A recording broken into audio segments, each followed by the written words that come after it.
Good morning guys, welcome back to the channel. आज आपण चाललो आहोत एका भन्नाट ठिकाणी, जे की पुण्यापासून सुमारे 50 किलोमीटर अंतरावर आहे। हे मंदिर म्हणजे केवळ शिवाचं देऊळ नाही, तर इतिहास, आर्किटेक्चर आणि शांततेचं एक अप्रतिम मिश्रण आहे। पुण्यापासून जवळपास 1-1.5 तास लागतो भुलेश्वर मंदिरावर पोहोचायला। रस्ता तसा स्मूथ आहे, पण शेवटचा पॅच थोडा घाट एरियासारखा आहे। हे मंदिर खूप पुरातन आहे, 13व्या शतकात बांधलेलं आहे आणि इथे लॉर्ड शिवासोबत देवी पार्वतीचं पण दर्शन मिळतं। म्हणतात की देवी पार्वती इथे लॉर्ड शिवाला भेटायला आल्या होत्या आणि म्हणूनच या ठिकाणाचं नाव भुलेश्वर पडलं। तर मित्रांनो, तुम्हाला सांगितल्याप्रमाणे आपण आलो आहे भुलेश्वरच्या मंदिराजवळ आणि भुलेश्वरला जाताना हा जो पाठीमागचा किल्ला दिसतोय हा दौलत मंगल किल्ला आहे। हा पण मंदिराच्या काळातलाच आहे, म्हणजे आपण सांगू शकत नाही की मंदिर आधी बांधलं की हा किल्ला आधी बांधला, पण हा किल्ला फार जुना आहे असं आपण ज्यावेळेस भुलेश्वरचा इतिहास वाचतो त्यावेळेस आपल्याला समजतं। आणि त्या इतिहासामध्ये दौलत मंगल किल्ल्याचा पण उल्लेख आहे। तर आपण जाऊ भुलेश्वरला, तिथं तुम्हाला मंदिर वगैरे दाखवेल, मी परिसर दाखवेल आणि महादेवाचा आशीर्वाद घेऊ आपण। तर चला।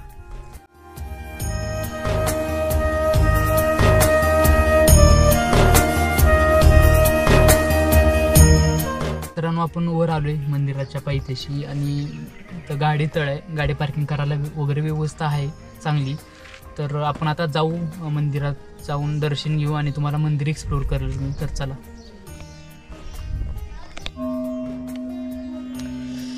तर मित्रांनो, आपण आलो आहे भुलेश्वरला, माझ्या पाठीमागं दिसते ती टेम्पल आहे। आपण टेम्पलमध्ये जाऊन आतमधली मूर्ती वगैरे दाखवणार तुम्हाला आणि तुम्हाला महादेवाचं दर्शन करून देतो। तर चला मग आतमध्ये जाऊ आणि महादेवाचं दर्शन घेऊ।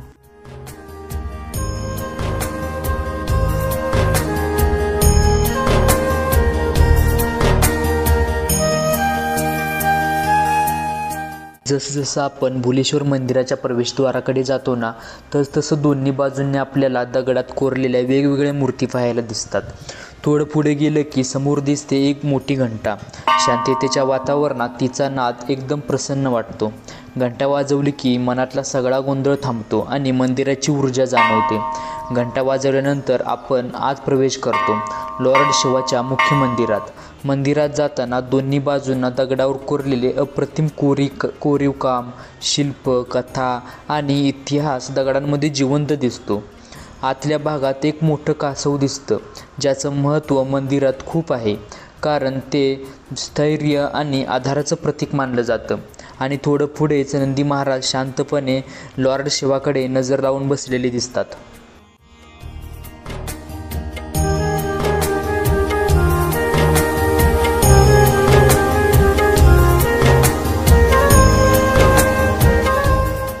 नंदीच्या नजरेतून पुढं गेलं की आपण येतो मुख्य गर्भगृहात। इथं आहे काळ्या दगडावर कोरलेले शिवलिंग।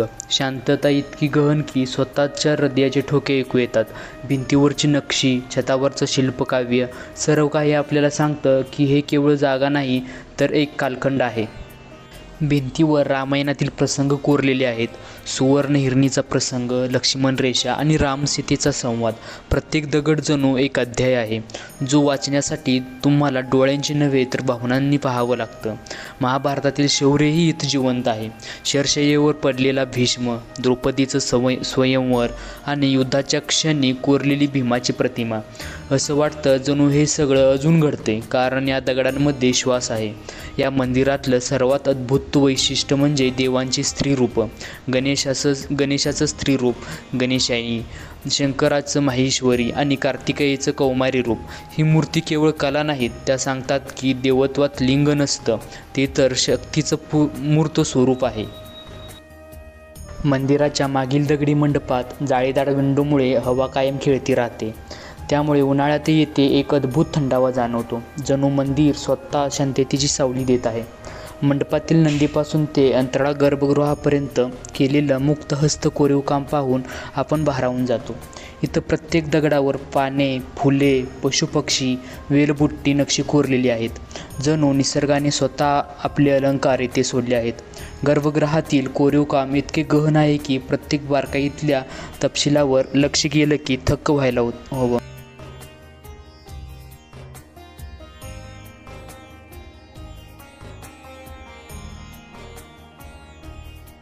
बाहेरील भागात मोठ्या दगडावर कोरीव काम अतिशय मनोहर आहे. शंकर, पार्वती, गणेश, अप्सरा सुंदर सुंदर मूर्तींनी तो सजलेला आहे. जरी अनेक मूर्ती आक्रमणात भग्न झाल्या असल्या तरी त्यांची कला अभंग राहिली आहे. भग्न अवस्थेतल्या त्या मूर्ती देखील आपल्याला त्या काळातील शिल्पकलेची जादू दाखवतात. जणू इतिहास आपल्याशी थेट बोलतोय.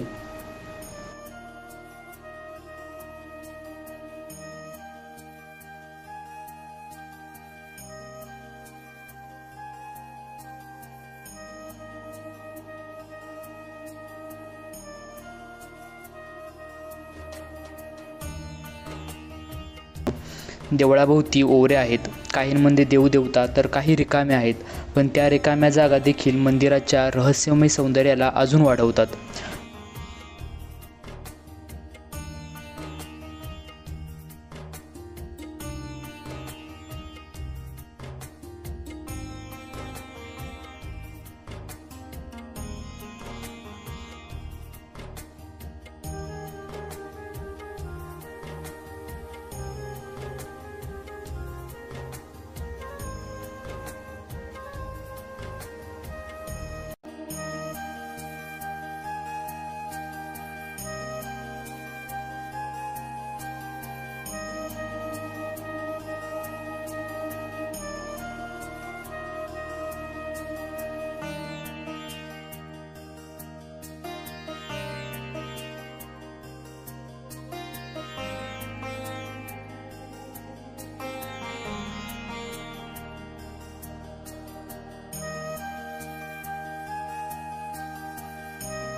तर मित्रांनो, तुम्ही बघितलं असेल आपण सगळ्या मूर्त्या वगैरे जे महाभारत रामायण कोरलेलं आहे आतमध्ये मंदिरामध्ये, ते सगळं कवर करण्याचा प्रयत्न केला आहे.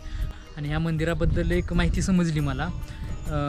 जे वरचं शिखर वगैरे आहे ते पेशव्यांच्या काळात बांधलेलं आहे आणि पेशव्यांच्या अगोदर ह्या मंदिराचं बांधकाम झालेलं आहे. तर इथल्या पुजाऱ्यांनी वगैरे माहिती सांगितली.